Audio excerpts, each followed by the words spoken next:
आज पर्यावरण की जो हालत है वो हमारी सबसे बड़ी और गंभीर चिंताओं में से एक होनी चाहिए।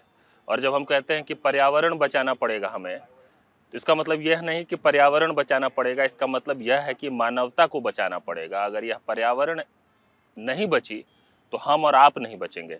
आज मैं राजधानी दिल्ली की प्राण कही जाने वाली यमुना नदी के तट पर खड़ा हूँ, जो दिल्ली के कम से कम 90% आबादी जिस पर, जनसंख्या जिस पर निर्भर है, उस यमुना की क्या हालत है ये अलग अलग मौक़ों पे आप देखते होंगे। कभी छठ के मौके पे, कभी अलग मौके पे। प्रदूषण की क्या हालत है, यमुना मर रही है।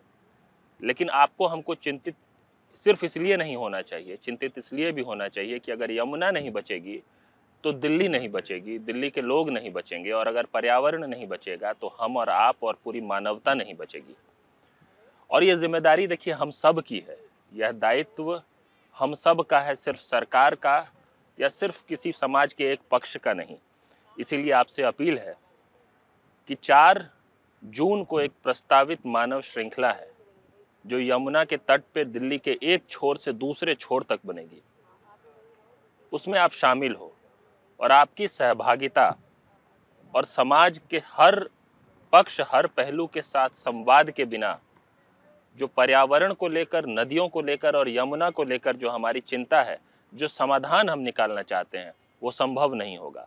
तो सहभागिता, संवाद के जरिए समाधान तक पहुंचने के लिए 4 जून को जो प्रस्तावित मानव श्रृंखला है, उसमें ज़रूर शामिल हो, उसमें ज़रूर हिस्सेदारी लें। धन्यवाद।